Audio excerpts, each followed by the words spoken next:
수요일 저녁 함께 은혜 받으실 하나님 말씀은 마가복음 5장 25절부터 34절까지의 말씀입니다.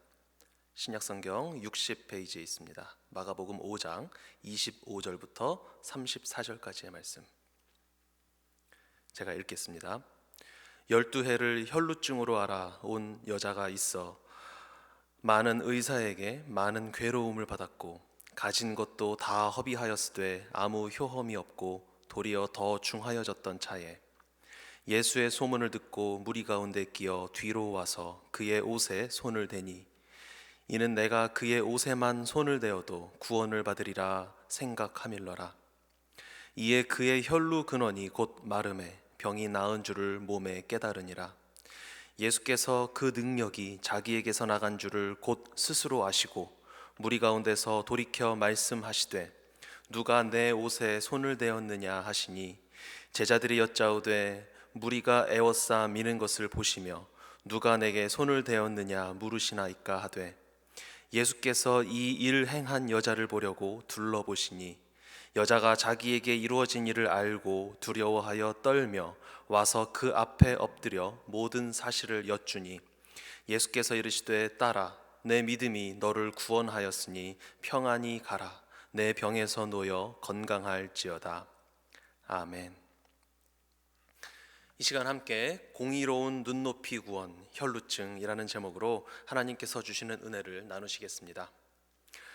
그리스도인으로서 신앙생활을 하는 데 있어서 가장 중요하게 여기고 지켜야 할 계명이 무엇일까요? 아마도 많은 분들이 하나님께서 시내산에서 직접 돌판에 새겨서 모세에게 주셨던 10계명을 가장 많이 떠올리실 것 같습니다. 10가지 계명들이 기억나십니까? 첫 번째는 하나님 외에 다른 신을 섬기면 안 된다. 두 번째는 그 무엇의 형상도 만들면 안 되고 거기에 절하거나 거기를 경배해서는 안 된다.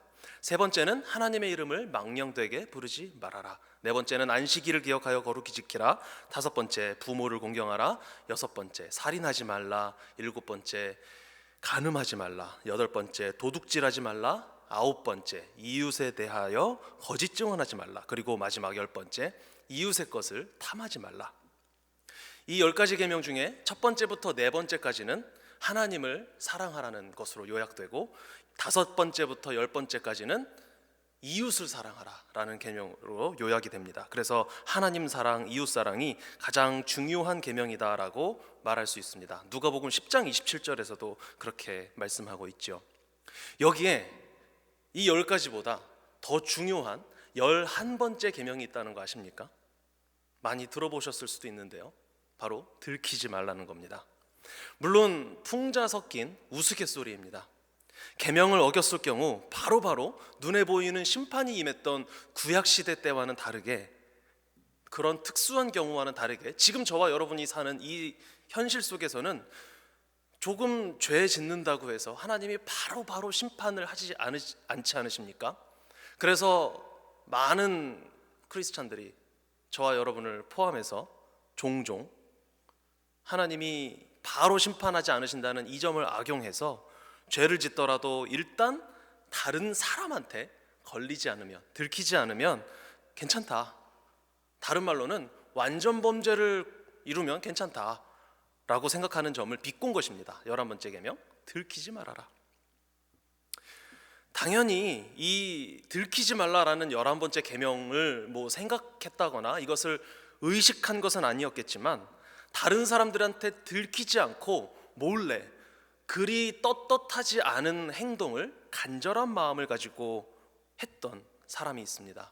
바로 오늘 본문에 등장하는 여인입니다. 다른 사람들에게 들키지 않고, 그리고 예수님에게 들키지 않고 몰래 뒤에서 접근하여 예수님을 만짐으로 병을 고치고자 했던, 혈루병에 걸렸던 여인이었습니다. 오늘 본문에서 마가가 표현하고 있는 이 여인의 상황은 정말 안타깝기 그지없습니다. 마가복음 5장 25절 26절 두 절 말씀입니다. 12해를 혈루증으로 알아온 한 여자가 있어 많은 의사에게 많은 괴로움을 받았고 가진 것도 다 허비하였으되 아무 효험이 없고 도리어 더 중하여졌던 차에. 아멘. 혈루증을 앓은 지 12년이 됐고 많은 의사들을 찾아가서 전 재산을 다 상진할 정도로 다양한 치료를 시도해 보았습니다. 이 비싼 치료들이 또 쉬운 것도 아니었나 봅니다. 많은 고통을 받았다고 하고 있습니다. 치료 과정이 고통스러웠던 것 같습니다. 그럼에도 불구하고 이 병을 고칠 수만 있으면 내가 무엇을 못하겠느냐라는 절박한 심정으로, 간절한 마음으로 모든 수단과 방법을 다 썼고 결국은 재산을 다 탕진했다라고 말씀하고 있습니다. 그런데 병이 나았습니까?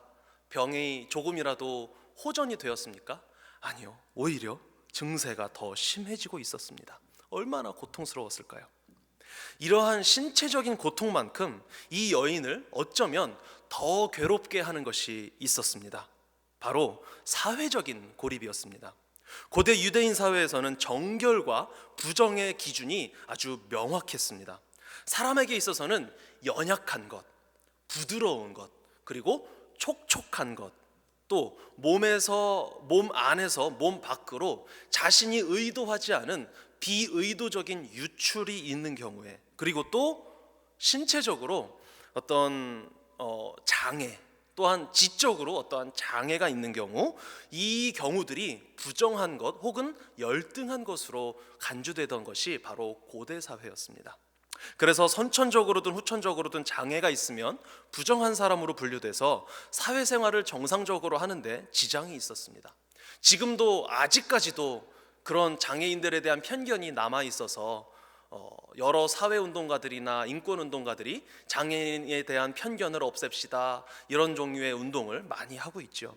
그러니 이 고대 사회에는 얼마나 그것이 더 심했겠습니까? 더군다나 그냥 사회적으로 뿐만 아니라 이 사회가 종교와도 연결돼 있어서 부정한 것, 영적으로 부정한 것, 불결한 것으로 취급되었기 때문에 아마 이 장애인들, 그리고 이 부정한 것으로 여겨지는 특성을 지닌 사람들은 굉장히 힘든 삶을 살았을 것입니다. 대표적인 예로 이러한 장애인이나 여인들은 혹은 아이들은 구약 성경에 보면 성전과 관련된 일을 맡을 수가 없었습니다. 그리고 이 장애인들뿐만 아니라 신체적인 연약함, 부드러움, 촉촉함, 이 특징을 지녔다고 하면 누가 떠올려지십니까? 좀 전에 말했던 여성들과 어린이들이 떠올려집니다. 피부가 상대적으로 아이들 뽀샤시하고 부드럽고 촉촉하고 윤기가 있고 약하잖아요. 그래서 성경에서는 이 어린아이들과 여성들을 사회적으로 약한 자들, 소외된 자들이라고 여러 곳에서 표현하고 있습니다. 반대로 남성은 어떻습니까? 정반대입니다. 피부가 거칠고 건조하고 또 가죽이 두꺼워서 튼튼합니다. 그래서 남자들은 부정하거나 열등하지 않고 오히려 우월한 존재로 많이 표현되고 있습니다. 사실은 이런 기준으로 하면 요즘은 여성들뿐만 아니라 남성들도 손을 보호해야 된다고, 특히 요즘 그 핸드 세니타이저 이런 것도 많이 바르시고 하는데, 그래서 피부가 갈라지는 걸 방지하기 위해서 뭘 합니까? 핸드크림을 바르죠. 또 어떤 분들은, 남성분들도 밤에 주무시기 전에 얼굴에 보습 크림을 바르지 않으십니까? 이거는 물건 자체가 아주 부정하게, 사람을 부정하게 만드는, 열등하게 만드는 게 아닌가 싶은데요. 고대 기준으로 보면요. 아무튼 그리고 여성의 경우는 지금 말씀드렸던 이 여러 가지 이유로 기본적으로 열등하고 부정한 존재였을 뿐만 아니라 오늘날에는 젊음의 상징, 그리고 건강함의 표현, 또 축복의 어떤 조건 중에 하나로 여겨지는 약 한 달을 주기로 일어나는 월경, 이것도 성경에서, 특히 성경에서 부정한 것으로 간주되었습니다. 레위기 15장에 이 유출에 대한 자세한 설명이 되어 있습니다. 특히 15장 19절에서 33절까지는 여인에게서 유출이 일어나게 되는 경우에 대한 설명이고요. 이 중에서도 본문의 여인과 같이 본인이 의도하지 않은 유출일 뿐만 아니라 또한 정상적으로 주기적으로 일어나는 유출이 아니라 비정상적으로 어떤 몸에 다른 이상이 있어서 일어나는 유출이 있는 경우, 병으로 인한 유출이 있는 경우가 레위기 15장 25절부터 30절까지의 말씀에 기록되어 있습니다. 만일 여인의 피의 유출이 그의 불결기가 아닌데도 여러 날이 간다든지 그 유출이 그의 불결기를 지나도 계속되면 그 부정을 유출하는 모든 날 동안은 그 불결한 때와 같이 부정한즉 그의 유출이 있는 모든 날 동안에 그가 눕는 침상은 그에게 불결한 때의 침상과 같고 그가 앉는 모든 자리도 부정함이 불결한 때의 부정과 같으니 그것들을 만지는 자는 다 부정한즉 그의 옷을 빨고 물로 몸을 씻을 것이며 저녁까지 부정할 것이요 그의 유출이 그치면 이레를 센 후에야 정하리니 그는 여덟째 날에 산 비둘기 2마리나 집 비둘기 새끼 2마리를 자기를 위하여 가져다가 회막 문 앞 제사장에게로 가져갈 것이요 제사장은 그 1마리는 속죄제로 다른 1마리는 번제로 드려 유출로 부정한 여인을 위하여 여호와 앞에서 속죄할지니라. 아멘. 이 여인은 12년 동안 병으로 신체적인 고통을 받았던 것에 더해서 사회적으로 고립되어 있을 수밖에 없었습니다. 그녀가 만지는 모든 것이 불결해질 수밖에 없었고 머물렀던 장소도 불결해졌습니다. 어떤 식으로든 접촉이 이루어지면 그 접촉이 이루어진 사람도 불결해졌습니다. 주변 모든 사람들이, 심지어 사랑하는 가족들까지도 이 여인 옆에 있을 수가 없었습니다. 피해야만 하는, 절대 근처에 가서는 안 되는, 혹시라도 실수로 건드리게 되면 나까지 부정해지기 때문에 멀리 거리를 유지해야 하는 사회적, 공식적 기피 대상이었던 것입니다. 한 달에 한 번씩 주기적으로 경험하는 건강한 여성들의 이 경우는 비록 불편했을지언정 그래도 정해진 것이었고 정해진 기간이 있었고 예상되는 시점이 있었고 다른 여성들이 대부분 겪는 것이었기 때문에 불편했을지언정 아주 서러웠을 것은 아닌 것 같습니다. 그러나 이 여인은 12년 동안 유출이 끊임없이 일어나고 있었습니다. 언제 끝날지도 모르고 언제까지 이 일이 지속될지도 모르는 막연한 사회적 고립이 육체적 고통에 더해서 본인에게 일어나고 있었던 것입니다. 전염병 환자 취급을 받은 거죠. 무려 12년 동안이나. 그렇다고 이 여인을 고립시켰던 가족, 친지, 이웃, 이 사람들을 탓할 수 있겠습니까? 어쩔 수 없는 거잖아요. 부정해지면 안 되니까 거리를 둘 수밖에 없는 겁니다. 누구를 탓할 수도 없습니다. 뭔가 요즘 한창 이슈가 되고 있는 코비드-19, 중국에서 시작된 우한 코로나 바이러스, 이 사태와도 비슷한 것 같습니다. 어떤 뉴스 기사를 보니까 한국인들이 코로나 바이러스를 두려워하는 이유가 그것에 감염되어 자칫하면 목숨까지 잃을 수 있다는 그런, 혹은 고통받을 수 있다는 두려움뿐만 아니라 그것보다 더 크게 느끼고 있는 게 바로 걸렸을 때에, 확진자가 되었을 때 주변으로부터 받는 따가운 눈총과 시선이라고 합니다. 얼마나 조심성이 없었으면, 혹은 저 사람 혹시 신천지 아니야? 아유 왜 이렇게 민폐를 주고 다녀? 이런 사회적인 비난과 왕따를 당하는 것과 고립되는 것이 두려운 게 코로나 바이러스로 인한 증상으로 아픈 것보다 더 두려웠다고 합니다. 그런 뉴스 기사를 본 적이 있습니다. 생각만 해도 두려운 이 사회적 고립을 이 여인은 무려 12년 동안이나 겪었던 것입니다. 막연하게나마 이 여인이 자신의 병을 치료받고 싶은 마음이 얼마나 간절했는지를 추측해 볼 수 있습니다.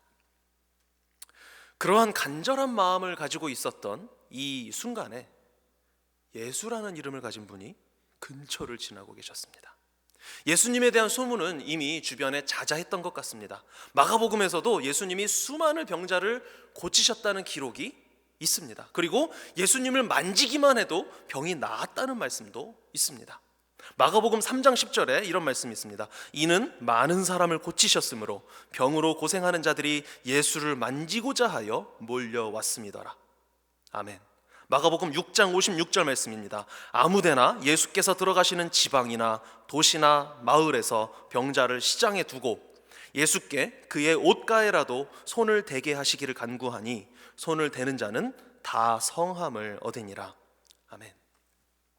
신체적 고통과 사회적 소외와 고립으로 12년 동안 최악의 인생을 살아왔던 이 여인, 낫고자 하는 마음이 가뜩이나 간절했는데 손만 대도 병이 낫는다라고 하는 소문이 퍼진 능력자 예수님이라는 분이 근처를 지나신다니까 속된 말로 눈이 뒤집어지지 않았겠습니까? 지금까지 무슨 짓을 해도 안 됐는데 이번에는 소문이 좀 각별해요. 손을 대기만 해도 병이 낫는다는 소문이 퍼져 있고 실제로 병을 낳은 사람들의 증언이 돌아다니고 있었겠죠. 그래서 눈이 뒤집어져서 앞뒤 가리지 않고 군중들을 해치고 예수님 주변에 몰려든 그 수많은 무리들을 해치고 해쳐서 예수님 뒤쪽으로 접근했습니다. 예수님의 옷에 자신의 손을 댔고 그 손을 대는 순간 거의 동시에 본인의 병이 나아버렸습니다. 손을 대고 집에 와서 보니 나아 있었다가 아닙니다. 손을 대고 집에 왔다가 병원에 가서 의사에게 진단을 받아보니 병이 나아 있었다, 이것도 아닙니다. 예수님의 옷에 손을 댄 순간 혈루의 근원이 멈췄는데 그것이 본인의 몸에도 직접적으로 느낌으로 다가왔던 것입니다. 아, 나았구나. 본문의 24절에서 이에 그와 함께 가실새 큰 무리가 따라가며 애워싸 밀더라 라고 말씀하듯이 워낙 많은 사람이 예수님을 애워싸고 있었기 때문에 이 여인은 자신이 저분의 옷자락 한번 만졌다고 무슨 티가 날까, 무슨 티가 나겠냐 라는 생각을 했을 것 같습니다. 그래서 손대고 병 나음을 순간 싹 느끼고 이제 돌아가려고 했습니다. 왜냐하면 이 자리에 왔다는 것 자체가 이 여인에게 있어서는 굉장히 큰일이거든요. 만지면 안 되잖아요, 누구도. 그런데 사람들을 다 만지고 온 거예요. 부정해지든 말든. 무엇을 꿈꾸며? 완전 범죄를 꿈꾸며. 그리고 이제 예수님까지 만졌어요. 예수님이 부정해지든 말든 상관없습니다. 내가 병이 혹시 나을 수 있는 가능성이 있다면 한번 만져나 보자 하고 만졌고 병이 나아서 옳다구나 하고 이제 돌아가려고 했는데 예수님은 역시 하나님 알아차리셨습니다. 그리고 자신이 저지른 그 수많은 오염, 전염, 그래도 안 걸렸으니까 이제는 완전 범죄니까 되겠다 싶었는데 바로 걸려버린 겁니다. 예수님이 뒤로 돌면서 누가 나 만졌어? 그래서 여인은 두려워서 고백합니다. 자수합니다. 그리고 자백을 합니다. 자기가 그랬다고요. 그때 예수님의 반응은 어떻습니까? 딸아, 내 믿음이 너를 구원하였으니 평안히 가라. 내 병에서 놓여 건강할지어다. 이 이야기를 보면서 어떤 생각이 드십니까? 여러분에게는 이 이야기가 어떻게 다가오십니까? 성경의 모든 말씀이 그러하듯이 이 말씀, 이 이야기 또한 주인공은 혈루병에 걸린 이 여인이 아닙니다. 이 말씀의 주인공은 예수 그리스도이십니다. 치료받은 여인이 아니라 저와 여러분은 치료하신 예수님을 바라봐야 합니다. 주인공이신 예수님께 한번 초점을 맞추어 보겠습니다. 예수님은 원래 어디로 가시던 길이었냐면 야이로라는 이름을 가진 회당장의 딸이 다 죽게 되었다는 소식을 듣고 야이로의 간청을 받고 그 딸을 치료해 주러 가시는 길이었습니다. 엄청나게 많은 사람들이 예수님이 이미 많은 병자를 고쳤다는 소문이 퍼져 있는 분이었고 옷만 만져도 만지기만 해도 병이 낫는다는 소문이 퍼져 있는 분이었기 때문에 어떤 사람은 구경해 보려고, 어떤 사람은 혹시 내 병이 나을까 하고 이 여인과 비슷한 마음으로 한번 만져나 볼까 하는 마음으로, 어떤 사람은 지나는 길에 왜 이렇게 사람이 많아 하는 호기심에 아마 이 예수님 주변으로 모여들었던 것 같습니다. 굉장히 많은 사람들이 모여들었다고 마가복음 5장 24절에서 말씀하고 있습니다. 이에 그와 함께 가실새 큰 무리가 따라가며 애워싸 밀더라. 아멘. 군중들에게 둘러싸여서 이리 치이고 저리 치이면서 겨우겨우 한 걸음씩 한 걸음씩 내딛고 있는 상황이었습니다. 그런데 순간 예수님께서는 자신에게서 능력이 쑥 빠져나가는 것을 느끼셨습니다. 마가복음 5장 30절입니다. 예수께서 그 능력이 자기에게서 나간 줄을 곧 스스로 아시고 무리 가운데서 돌이켜 말씀하시되 누가 내 옷에 손을 대었느냐 하시니. 아멘. 그래서 능력이 빠져나가는 것을 느낀 예수님께서 누가 내 옷에 손댔냐 라고 물으셨습니다. 이건 굉장히 황당한 말씀이었죠. 왜냐하면 이리 치이고 저리 치이는 상황이었습니다. 굉장히 많은 사람들이 와서 예수님 한번 만져보겠다고 난리를 치는 중이었습니다. 예수님을 한두 명이 만졌겠습니까? 수십 명, 수백 명이 만지고 붙잡고 잡아당기고 끌고 이런 중이었는데, 이런 와중에 예수님이 갑자기 뒤도시더니 누가 내 몸에 손댔어? 라고 말씀하시는 겁니다.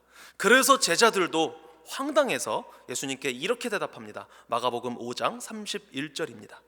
제자들이 여짜오되 무리가 에어싸 미는 것을 보시며 누가 내게 손을 대었냐 물으시나이까 하되. 아멘.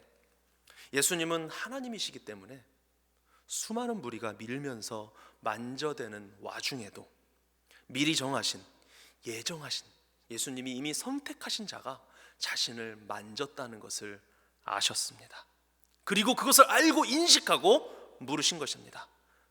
그리고 그 물음에 대한 대답을 기다리지 않으시고 바로 그 범인을 찾아내십니다. 여기서 이 여인을 향하여 베푸신 예수님의 구원의 진수가 발견됩니다.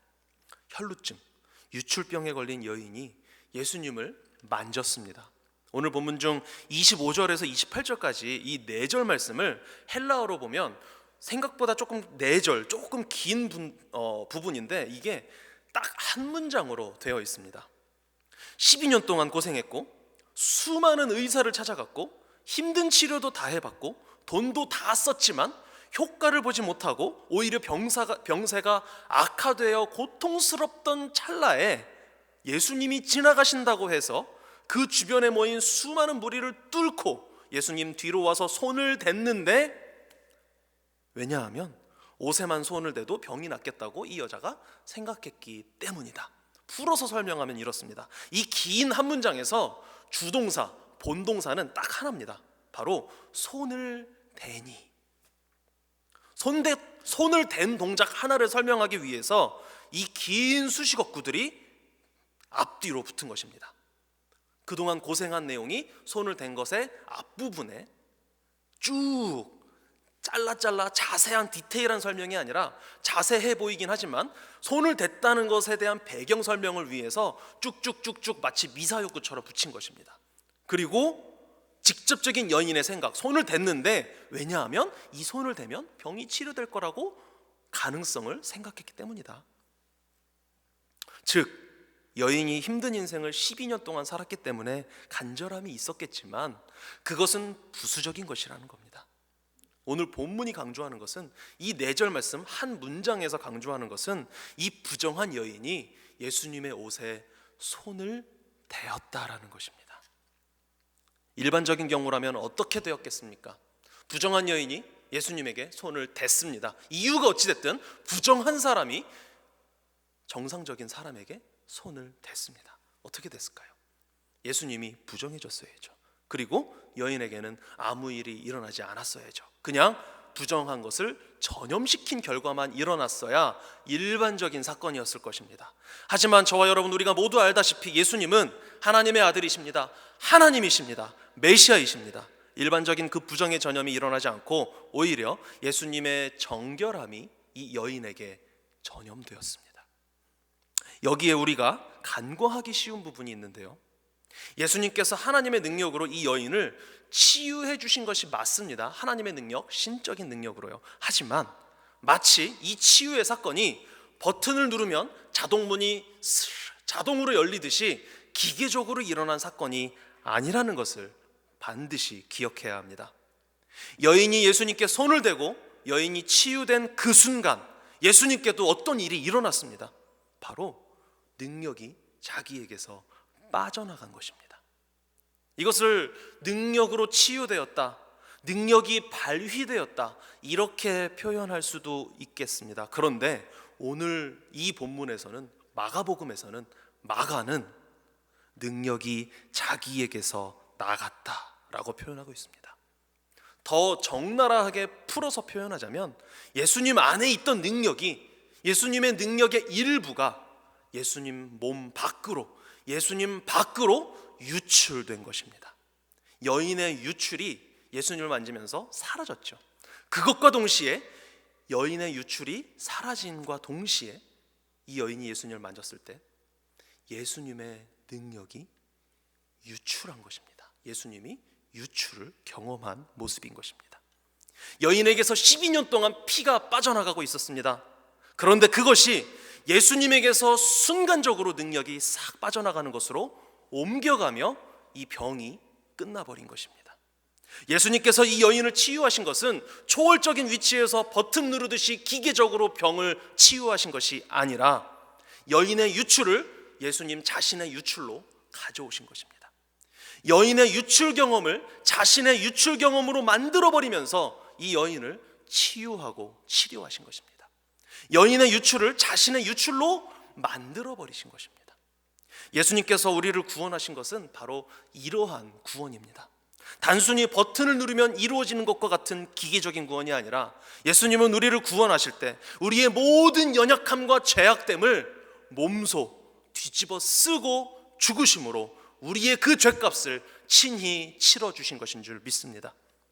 예수님이 이 여인을 구원하실 때 여인의 피의 유출을 자신의 능력의 유출로 경험하며 구원하신 것입니다. 여인의 부정함이 예수님에게로 옮겨가고 예수님의 정결함이 성결함이 여인에게로 옮겨간 것입니다. 그리고 이 일은 그렇게 수많은 수십 명 수백 명의 사람이 있었음에도 불구하고 이 여인 단 한 사람에게만 일어났습니다. 그리고 숨어있던 그녀를 예수님은 한 번에 찾아내셨습니다. 마치 원래 알고 계셨다는 듯이요. 이것이 바로 예수님의 눈높이 구원입니다. 예수님은 애초에 우리와 눈높이를 맞추기 위해서 하나님이심에도 불구하고 육신을 입고 이 땅에 내려오셨습니다. 그렇기에 그분은 우리의 연약함을 친히 감당하실 수 있는 분입니다. 신적인 능력, 초월적인 능력으로 마치 하나님이니까 그냥 다 되는 거야, 묻지도 말고 따지지도 마, 그렇게 폭력적으로 이루어진 구원이 아닙니다.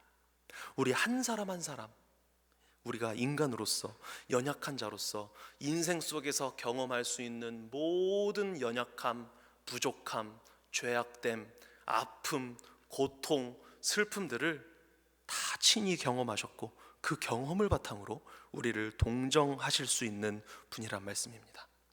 그러나 그러면서도 그분은 죄가 없으시기 때문에 나 한 사람만이 아니라 저와 여러분 각자 한 사람만이 아니라 그를 믿는 모든 죄인들을 구원하실 수 있는 하나님이신 것입니다. 그래서 히브리서 4장 15절에서 이렇게 고백합니다. 우리에게 있는 대제사장은 우리의 연약함을 동정하지 못하실 이가 아니요 모든 일에 우리와 똑같이 시험을 받으신 이로되 죄는 없으시니라. 아멘. 예수님께서는 이 여인의 믿음을 칭찬하셨습니다. 그런데 이것도 그녀의 믿음이 훌륭해서 너의 믿음이 정말 훌륭하구나 하는 그런 칭찬이라고 보기는 어렵습니다. 믿음이라는 것의 퀄리티, 질적인 면만 놓고 판단하자면 그녀가 가지고 있었던 믿음 그 자체는 거의 미신에 가깝다고 할 수 있습니다. 당시에는 유대인들 뿐만 아니라 고대 사회 전반에 걸쳐서 권력자나 유명 인사들에게 손이 닿기만 해도 살짝 조금만의 접촉만 있어도 병이 낫고 소원이 성취된다는 미신적인 믿음이 보편적으로 있었습니다. 이에 관한 여러 고대 문서의 기록이 있는데 가장 대표적인 예로 알렉산더 대왕이 행진할 때의 이야기가 어떤 문서에 써 있습니다. 그 문서에 의하면 알렉산더 대왕이 이제 전쟁을 하러 가는 길인지 아니면 끝나고 오는 길인지 어떤 상황인지 모르겠지만 행진을 하면 군중들이 그 알렉산더 대왕에게 달려들어서 그의 손 아니면 무릎 아니면 옷을 경쟁적으로 만졌다는 내용이 있습니다. 혈루증을 앓고 있었던 이 여인이 이러한 종류의 믿음, 미신적이잖아요. 유명한 사람, 훌륭한 사람의 옷이나 어디를 만지면 병이 낫는데요, 혹은 소원이 성취된대요. 그런데 이 혈루증을 앓고 있었던 여인의 믿음이 최소한 겉으로 보았을 때는 더 낫습니까?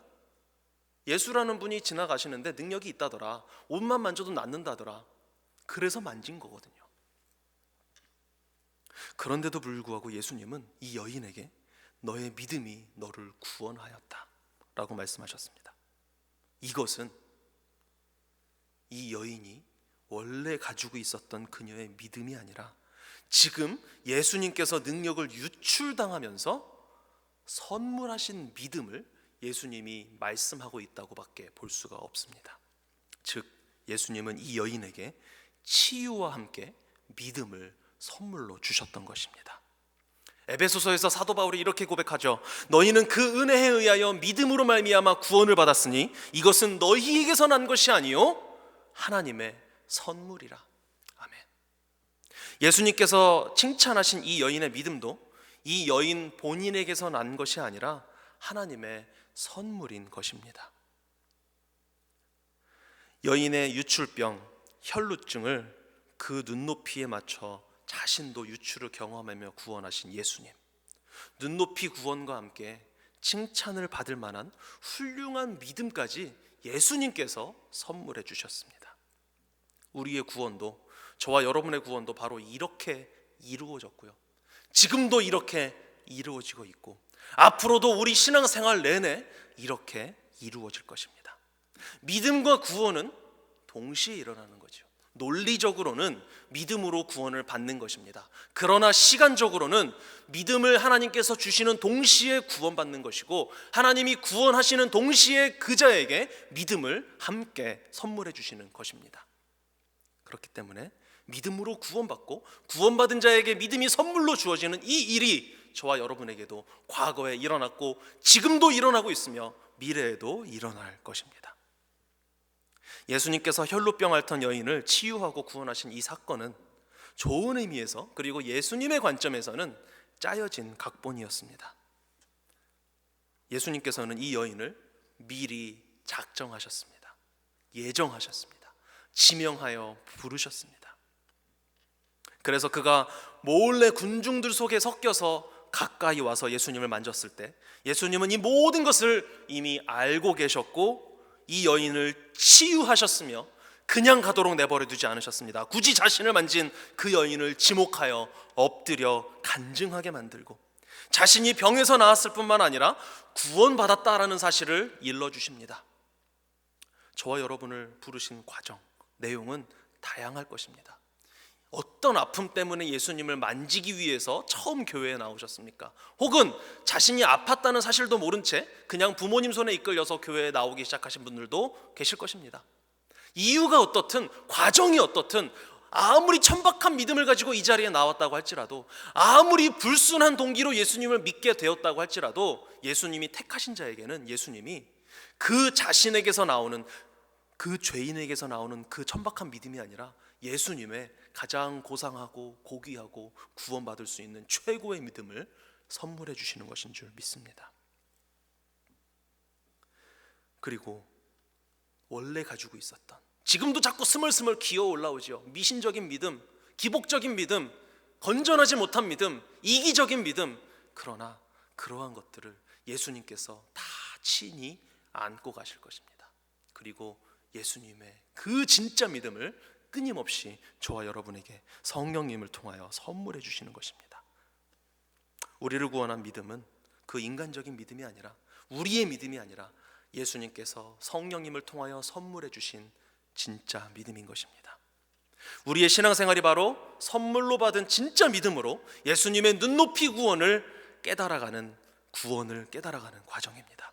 예수님은 우리의 부정함을 마치 코 막고 마스크 쓰고 역겨움을 참아가며 호스로 더러운 화장실을 청소하는 것과 같은 그러한 치유, 그러한 구원으로 우리를 씻겨주지 않으셨습니다. 자신이 더럽혀지는 것을 아랑곳하지 않고 부정한 우리를 끌어 안아주셨습니다. 나의 믿음이 얼마나 고상한 믿음인지, 내가 얼마나 수준 높은 성경 지식을 갖고 있으며 얼마나 깊은 신학 지식을 갖고 있는지, 그것은 두 번째 문제입니다. 예수님이 와서 끌어 안아주시는데 다른 무엇이 소용이겠습니까? 그리고 그것이, 그 예수님이 나에게 진짜 믿음을 선물하며 말씀해 주십니다. 너의 믿음이 너를 구원했다. 그럼 나 때문에 부정해진 예수님은 어떡하죠? 부정한 여인이 예수님을 만졌으니까, 부정한 내가 예수님을 만졌으니까 예수님도 부정해진 것 아닙니까? 아닙니다. 예수님은 하나님이십니다. 온 우주에서 유일하게 정결함을 전이시키실 수 있는 하나님이십니다. 그래서 원래 부정한 여인이 만진 예수님도 레위기 율법에 따르면 7일 동안 자가격리를 했어야 됩니다. 부정함이 사라질 때까지요. 그런데 그럴 필요 없이 예수님은 가던 길 계속 가셨고, 소기의 목적이었던 야이로의 딸을, 원래는 아픈 딸을 치료하려 하셨으나 그 사이에 죽어버렸죠. 그런데 예수님이 어떻게 하십니까? 부정해주셨습니까? 아니요, 부정해줬으면 하셨을 수 없는 일을 행하십니다. 죽어버린 딸을 일으켜 세우십니다. 그때도 역시 시체를 만져서 잡아 일으켜 세워서 생명을 선물하시죠. 그렇지만 우리의 연약함과 부정함, 죄를 직접 담당하셔야 했기 때문에, 그리고 하나님은 공의의 하나님이시기 때문에 우리로부터 예수님에게 전이된 그 부정함을 그냥 없던 것으로 치지는 않으셨습니다. 하나님께서 정하신 원리와 원칙대로 처리하셔야 했습니다. 죄의 삭시 무엇입니까? 사망이죠. 공의의 하나님은 이것을 치트키 쓰듯이 그냥 패스해버리지 않으시고 예수님에게도, 그 사랑하시는 예수님에게도 동일하게 적용하십니다. 예수님이 부정해진 것은 아니나 나의 부정, 이 여인의 부정, 우리 믿는 자들의 부정함을 다 끌어안으셨기 때문에 그것에 대한 대가인 죽음을 치르셔야만 했던 것입니다. 그래서 예수님은 우리의 연약함, 죄, 부정함들을 모조리 끌어안고 자신을 그 부정함과 함께 십자가에 내어 던지셨습니다. 이 세상의 부정함을 모두 끌어안고 그 부정함, 죄의 대가인 죽음을 죽으신 것입니다. 그리하여 그 부정함은 사라져버리고 하나님이신 예수님, 정결하신 예수님은 다시 살아나신 것입니다. 이 과정을 통하여 우리를 사망에서 생명으로 옮겨주셨습니다. 요한복음 5장 24절에서 예수님께서 이렇게 말씀하십니다. 내가 진실로 진실로 너희에게 이르노니 내 말을 듣고 또 나 보내신 이를 믿는 자는 영생을 얻었고 심판에 이르지 아니하나니 사망에서 생명으로 옮겼느니라. 아멘. 그리고 이렇게 눈높이 구원을 이루어 주신 주님께서 이 여인에게, 그리고 저와 여러분에게 이렇게 말씀하십니다. 마가복음 5장 34절입니다. 딸아, 내 믿음이 너를 구원하였으니 평안히 가라. 내 병에서 놓여 건강할지어다. 아멘. 예수님의 그 공의로운 눈높이 구원의 은혜에 다시 한번 감격하고 감사하는 저와 여러분이 되기를 간절히 원합니다. 나의 연약함을, 나의 더러움을, 부정함을 모두 예수님은 자신의 것으로 끌어안아 경험하셨습니다. 그리고 나의 죽음을 대신 죽으셨습니다. 그리고 그 죽음을 이겨버리고 다시 살아나심으로, 부활하심으로 나의 구원을 완성하셨습니다. 우리 주님께 이 눈높이 구원 감사하는 저와 여러분이 되시기를 간절히 소원합니다. 기도하십니다. 사랑의 주님, 12년 동안이나 혈루증으로 인해 신체적으로, 사회적으로 고통받고 소외받았던 여인을 치유하고 구원하신 말씀을 통하여 우리 주님이 우리에게 행하신 눈높이 구원이 얼마나 소중한지를 다시 한번 기억하게 됩니다. 하나님이신 예수님께서 인간인 저희들의 눈높이를 맞추려 인간이 되어 이 땅에 오셨고 우리의 모든 연약함, 아픔, 죄악됨, 부정함을 모두 친히 끌어안고 우리를 동정하며 십자가에 자신을 내어 던짐으로 우리를 향한 구원을 완성하신 그 은혜에 감사합니다. 주님은 우리를 너무 사랑하셔서 우리와 같이 되셨고 우리의 고통을 함께 경험하며 우리를 사망에서 건져주셨는데 그 구원의 은혜를 받은 저희들은 구원의 감격이 어느새 무뎌지고 밋밋한 신앙생활, 습관에 따라 건조하게 행하는 기계적인 신앙생활을 하고 있음을 고백합니다.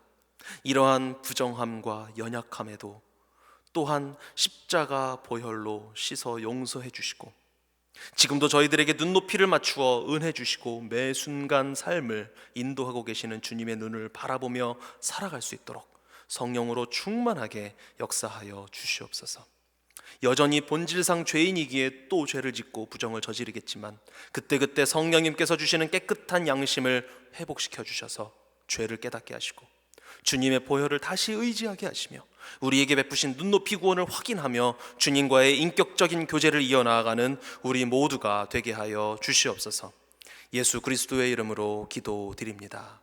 아멘.